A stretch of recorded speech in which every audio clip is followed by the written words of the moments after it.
합니다.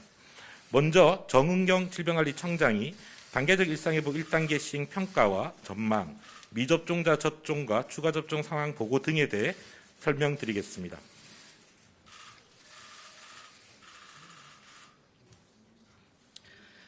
존경하는 국민 여러분, 질병관리청장 정은경입니다. 단계적 일상회복 이행이 시작된 지 11월 1일 이후 4주간의 1단계 운영 기간이 경과함에 따라 단계 평가 결과와 위험 요인에 대해서 보고를 드리겠습니다.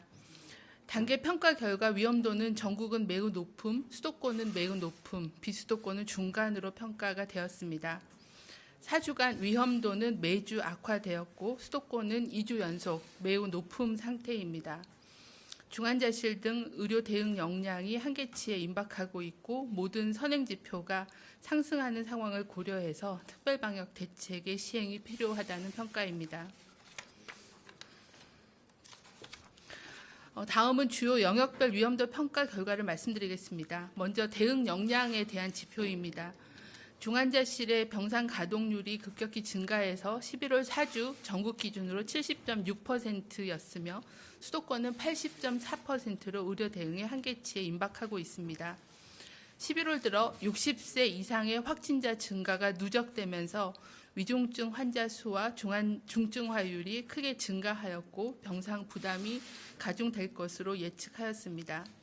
다음은 의료 대응 역량 대비 발생 비율은 병상 가동률보다 좀 더 빠르게 증가하고 있으며 방역망 내의 확진자 관리 비율도 30.5%로 10월 대비 10%포인트 감소하여 지역사회 감염의 위험이 증가한 상황입니다. 두 번째 발생 지표입니다. 주간 사망자 수, 신규 위중증 확진자 수 등 모든 지표가 악화되어 상황입니다. 확진자 수와 검사 양성률이 지속적으로 증가하고 있어 확진자 발생을 억제하는 대책이 필요하다는 판단입니다.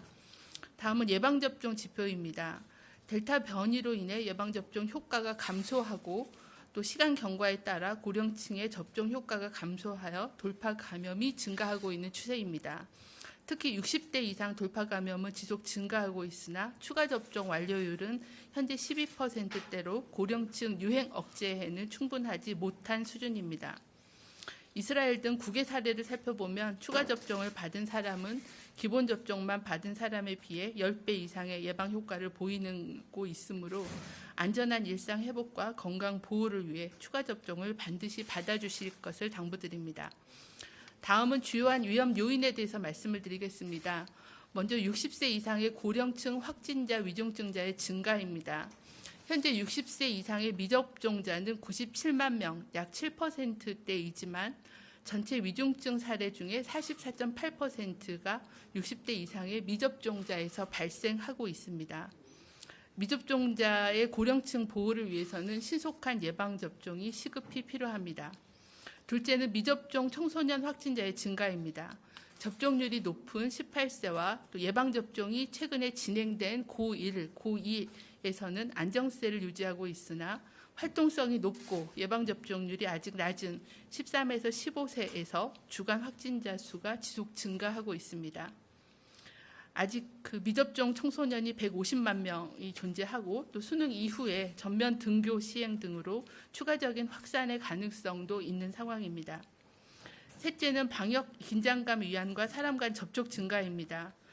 일상회복 1단계 시행 이후 거리두기 완화로 정부 대응의 엄격성 지수는 주요국 중에 낮은 수준입니다. 또한 방역 수칙이 잘 지켜지지 않는 사례가 많다는 현장 목소리가 있는 가운데 연말연시 모임 증가와 겨울철 실내 활동 증가 등으로 전파 위험이 증가할 것으로 판단합니다. 넷째는 감염 전파 양상의 변화입니다. 유행 시작 이후 집단 감염의 비중은 계속 감소하고 지역사회 내에 소규모의 접촉 감염이 꾸준히 증가하고 있습니다. 지금은 지역사회 전반으로 감염원이 확산되어 일상에서 광범위하게 위험에 노출될 수 있는 상황이라고 보고 있습니다. 시설 중심의 관리 대책뿐만 아니라 일상 공간 어디에서든지 사람 간의 접촉을 줄이는 거리두기가 실천되는 게 필요한 상황입니다. 새로운 위험 요인인 오미크론 변이 바이러스의 감시 관리를 철저히 하겠습니다. 세계보건기구는 11월 26일 오미크론 변이 바이러스를 주요 변이 바이러스로 긴급 지정하였으며 전파력 증가, 면역의 회피, 치료제 감수성 변화의 가능성이 제기되고 있습니다. 현재까지 오미크론 변이는 12개국에 144명의 사례가 확인되었지만 계속 증가하고 있는 양상입니다. 국내에서는 아직까지 오미크론 변이가 확인되지는 않았습니다. 최근 4주간 위험 지역으로 지정한 8개국에서는 확진 입국자가 333명이었지만 확진자는 없는 상황이었습니다. 오미크론 변이의 국외 발생 현황과 국내 유입 감시를 강화하고 주기적으로 변이 바이러스의 위험도를 평가하여 대응 방안을 강화하겠습니다. 또한 신속한 변이 바이러스 진단 체계를 갖추도록 하여 차질 없이 방역 대응을 준비하겠습니다. 단계적 일상 회복의 성공적인 이행을 위해서는 무엇보다도 국민 모두가 힘을 모아야 할 때입니다. 현 상황을 빠르게 호전시키기 위해서는 예방접종과 함께 마스크 착용 등의 방역 수칙, 또 불필요한 모임 자제 등의 자발적인 거리두기 실천에 힘써 주실 것을 당부를 드립니다. 다음은 예방접종 진행 상황과 접종률 제고 방안에 대해서 말씀을 드리겠습니다. 단계적 일상회복 이후에 확진자, 중증 환자가 급증하고 있는 상황에서 신규 확진과 중증 사망을 줄이기 위해서는 미접종자, 특히 소아청소년에 대한 접종과 고령층을 중심으로 한 추가 접종에 집중하여 면역 형성 인구를 확대하는 것이 절실한 상황입니다. 미접종자에 대한 접종 필요성과 대책에 대해서 말씀을 드리겠습니다. 소아청소년 접종을 보다 적극적으로 권고하고 시행하겠습니다. 교육부에서 별도 말씀드릴 예정입니다. 둘째는 고령층의 성인 접종을 독려하겠습니다. 의료계와 협력하여 의료기관에 상시 내원하는 고령층 어르신들을 대상으로 접종을 안내하고 독려하겠습니다.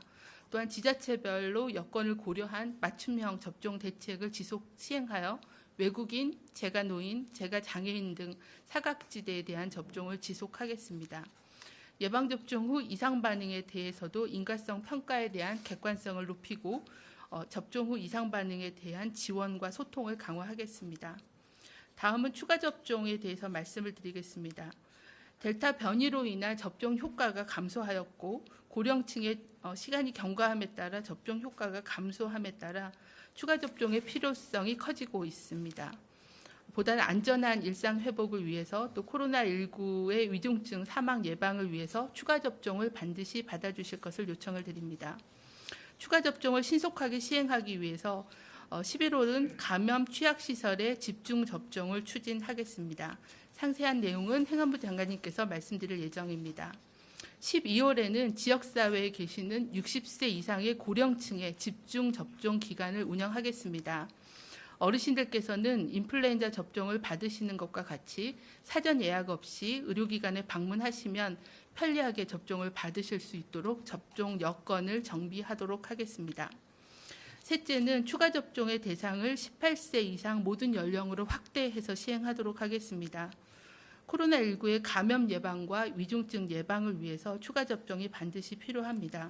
추가 접종의 대상을 18세에서 49세의 연령층으로 확대해서 기본 접종 완료 5개월을 기준으로 추가 접종을 받으실 수 있도록 하겠습니다.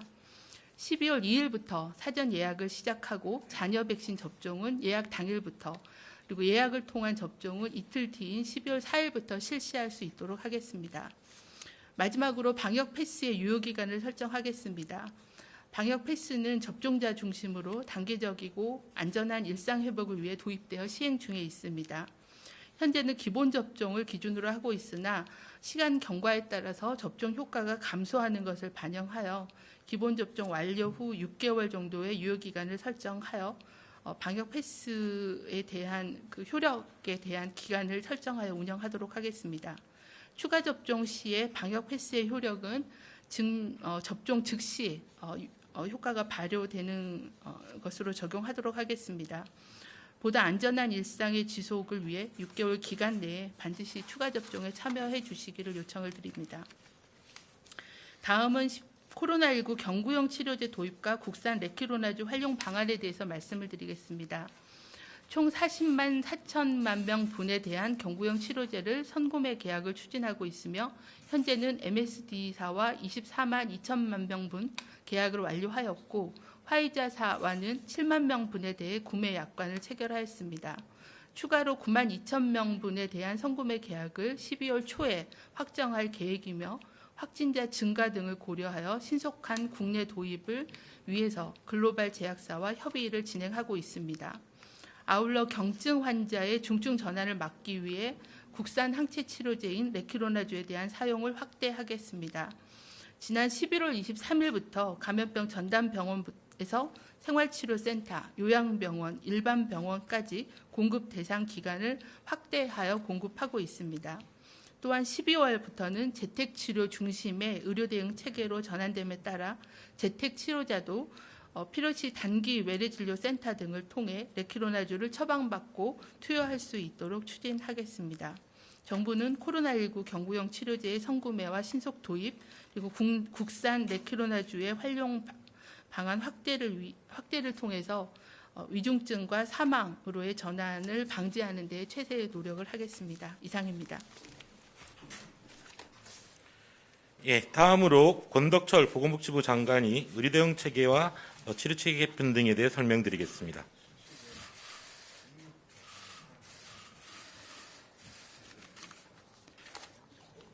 존경하는 국민 여러분, 보건복지부 장관 권덕철입니다. 오늘 특별 방역 점검회의에서 논의한 단계적 일상 회복에 따른 의료와 방역 후속 대응 계획에 대해서 말씀드리겠습니다. 단계적 일상 회복에 들어선 지 5주 차인 지금 고령층 감염이 증가하고 위중증 환자가 급증하여 의료 대응 체계가 한계에 도달하고 있습니다. 좀 전에 질병관리청장이 발표한 것처럼 지난 4주간의 위험도 평가는 전국과 수도권 모두 위험도가 매우 높은 상태입니다. 이러한 결과를 바탕으로 정부는 단계적 일상회복으로의 2차 개편을 유보하고 현재의 일상회복 수준을 4주간 더 유지하며 방역 상황을 안정화시키는 노력을 하기로 결정하였습니다.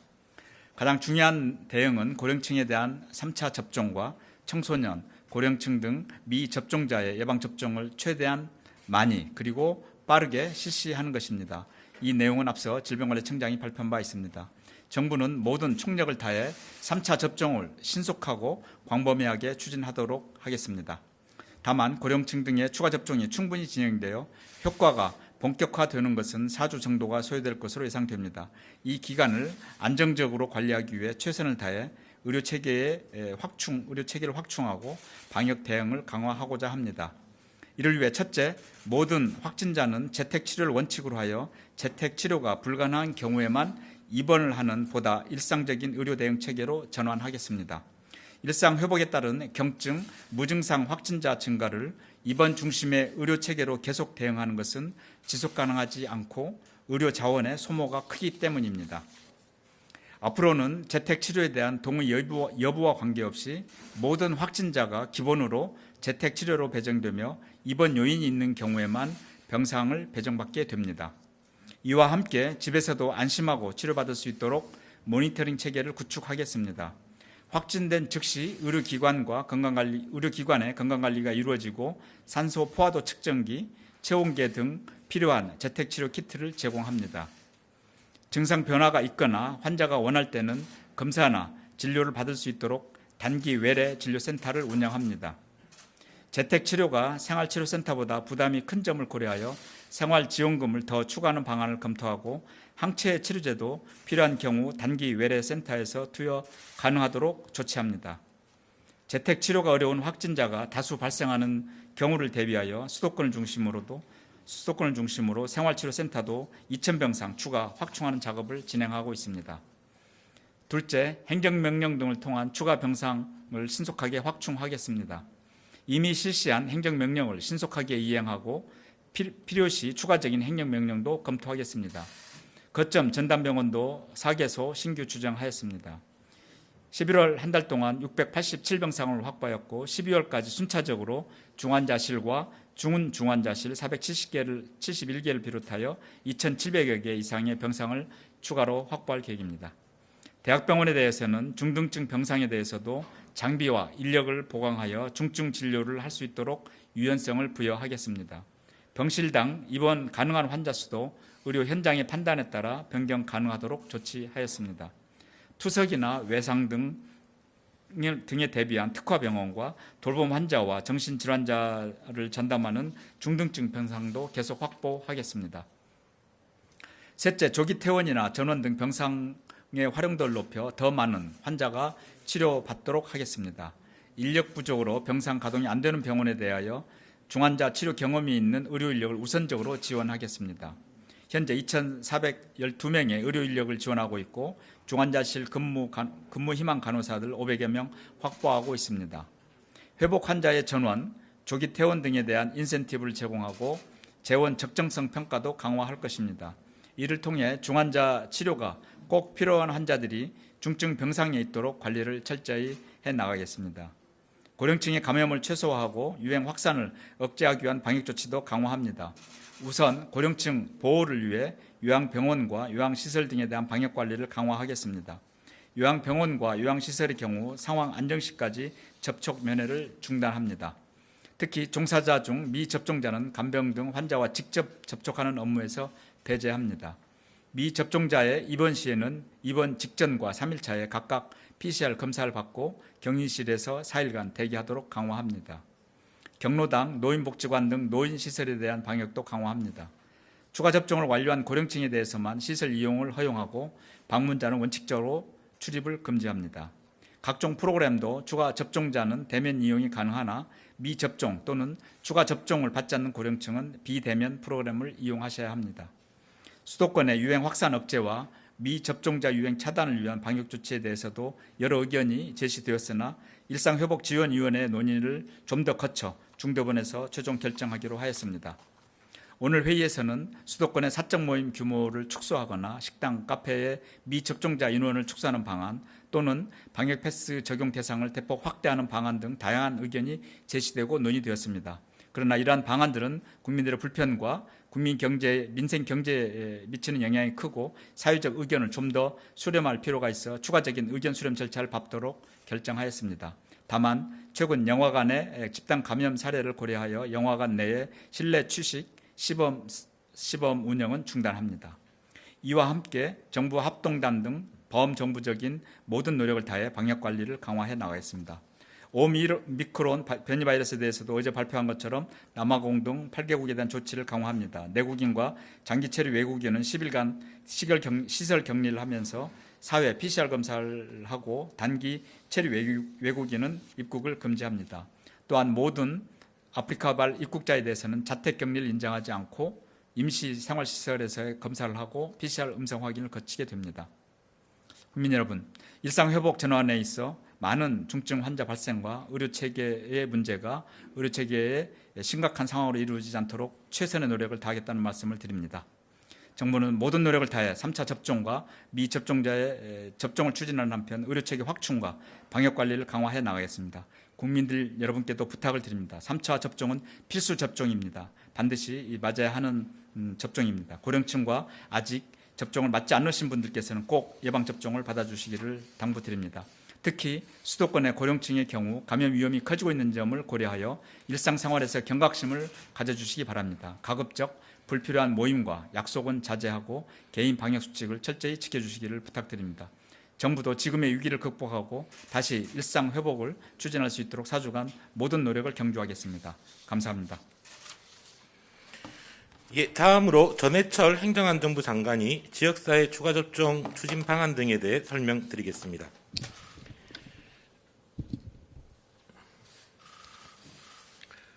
행정안전부 장관 전해철입니다. 고령층 추가접종 이행 상황 및 추진 방안에 관해 말씀드리겠습니다. 기본 접종 이후 일정 시간이 지나면서 접종 효과가 감소한 60대 이상 고령층 확진자가 증가하고 있습니다.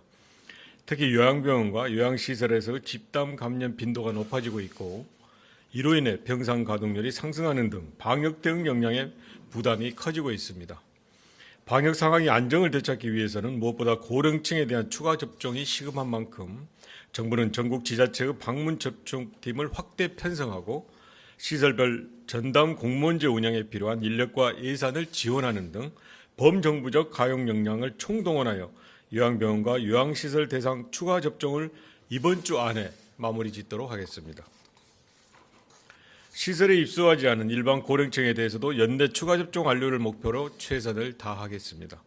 특별히 온라인 이용이 익숙하지 않고 대중교통 이용 등의 불편함이 있는 고령층 대상 추가접종 지원에 만전을 기하겠습니다. 행정안전부, 보건복지부, 질병관리청 그리고 자치단체는 그 어느 때보다 긴밀히 협력하여 비상대응체계를 가동하고 안내에서부터 예약 및 접종 편의 제공에 이르는 추가접종 전 과정을 꼼꼼하고 세심하게 지원하겠습니다.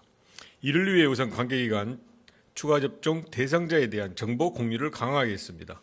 질병관리청과 시군구 보건소 그리고 읍면동이 추가접종 정보를 실시간으로 공유할 수 있는 체계를 마련하고 읍면동 공무원과 이 통장에 방문 및 전화 연락으로 접종 정보를 1대1로 안내하겠습니다. 두 번째로 인터넷 예약 등의 어려움이 있는 어르신들 위한 예약 지원 역시 시행하겠습니다. 각 주민센터가 예약 권한을 부여받아 방문 또는 전화 예약을 지원하는 콜센터 기능을 지원하고 대리 예약을 원하신 분들에 대해서는 읍면동 직원이나 이 통장이 마을별로 순회하며 접종 예약을 지원하겠습니다. 세 번째로 다양한 이동편을 지원하겠습니다. 예방접종센터를 통한 단체 접종이 가능한 지역에서는 임차버스, 지자체 관용버스 등을 활용하고 개별 접종의 경우 지역 내 택시업체 등과 연계하여 안전하고 편리하게 접종 장소까지 이동할 수 있도록 지원하겠습니다.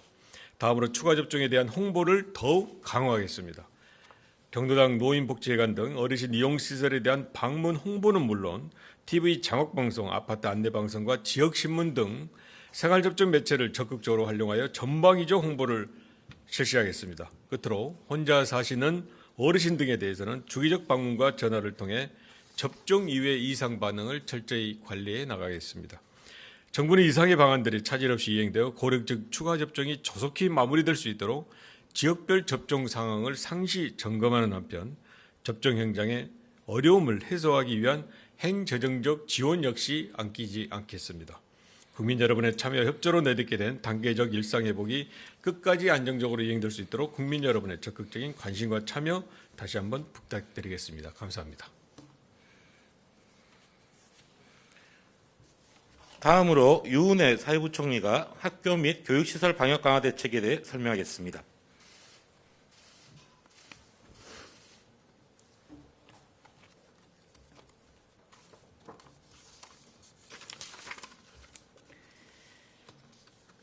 예, 부총리 겸 교육부 장관 유은혜입니다. 전 국민의 단계적 일상 회복 조치에 따라 전국의 유초, 중고 학교들 또한 11월 22일부터 전면 등교가 시작되었습니다. 코로나 첫 해 작년에 50%에 머물렀던 등교 비율을 올해 단계적으로 높이면서 거의 2년여 만에 전면 등교가 시작이 됐지만 많은 분들께서 걱정하고 계시다는 것을 잘 알고 있습니다. 이에 교육부는 오늘 추가적으로 학교 안팎의 방역을 더욱 강화하고 청소년의 백신 접종을 높일 수 있는 지원 방안에 대해 질병청 등과 협의를 하였고 주요 결과를 말씀드리겠습니다. 우선 가장 기본인 학교 방역을 더 강화하겠습니다.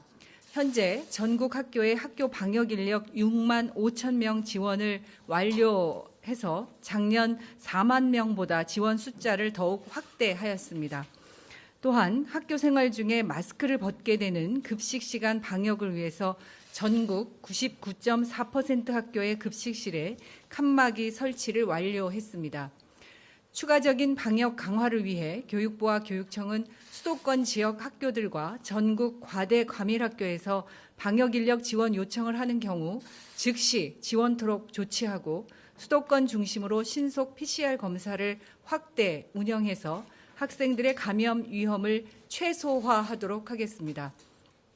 또한 수도권 교육지원청과 지자체가 합동으로 학교 생활방역 지도 점검단을 연말까지 확대 운영하여 학교 주변의 학생들이 많이 이용하는 다중이용시설에 대해 집중적으로 점검하도록 하겠습니다. 두 번째로 교육부는 질병관리청과 함께 12세에서 17세의 청소년의 백신 접종 지원을 한층 강화하겠습니다. 올해 7월부터 접종을 시작했던 고등학교 3학년은 현재 97%의 학생이 접종을 완료했고 11월 둘째 주를 기준으로 고3 학생의 코로나 발생률은 인구 10만 명당 1.4명으로 매우 낮게 조사되었습니다.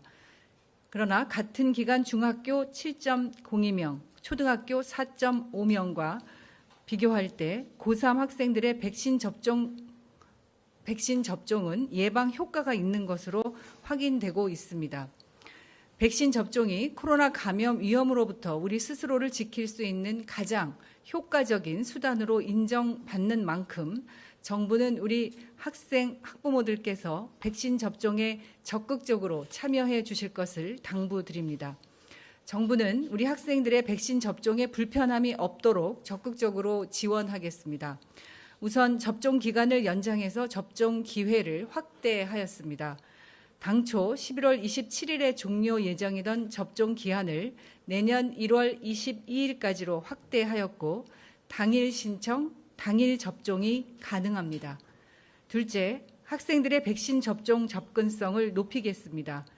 이를 위해 당초 학생이 신청하여 병원을 방문하는 방식뿐만 아니라 예방접종센터를 운영한다든지 위탁기관 지정이나 학교 직접 방문 등의 다양한 접종 방식이 지역별 상황에 맞게 선택 운영되도록 하겠습니다.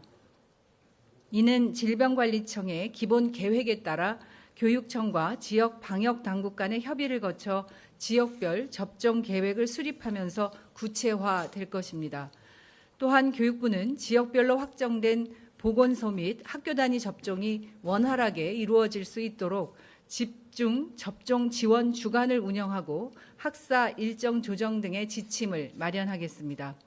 셋째, 학생과 학부모께 더 많은 정보를 충분히 제공하도록 하겠습니다. 소아청소년 연령대별 예약률과 접종률을 비롯해 청소년 접종 이상 반응 등에 대한 통계와 질의응답 등 다양한 정보를 충분히 제공하겠습니다. 이 외에 현재 관심이 높은 노래방, PC방, 학원 등의 청소년 주요 이용시설에 대한 방역 패스 적용 여부는 청소년 감염 상황과 백신 접종 상황 등을 더 지켜보면서 검토하기로 하였습니다. 마지막으로 교육부는 정부 차원에서 비상계획이 가동될 만약의 상황을 대비해서 학교의 비상계획을 교육청과 협의하고 있습니다. 비상계획 상황에서도 무조건 학교를 폐쇄하는 것이 아니라 지역별, 학교별 감염 상황 등을 충분히 감안해서 학교 비상계획 세부 내용을 마련하겠습니다. 존경하는 국민 여러분, 어렵게 시작한 대한민국의 일상 회복과 거의 2년여 만에 시작한 전면 등교가 안착될 수 있도록 교육부와 학교 현장은 긴장의 끈을 놓지 않고 최선의 노력을 다하겠습니다. 고맙습니다. 예, 지금부터 질의응답 시간을 가지겠습니다. 브리핑은 비대면으로 진행되며 기자분들이 사전에 전달한 질문에 답하는 형태로 진행됩니다. 다음 일정이 있고 그리고 브리핑 시간 자체가 좀 길었던 관계로 답변을 한 개씩 정도만 답변을 좀 드릴 수밖에 없을 것 같고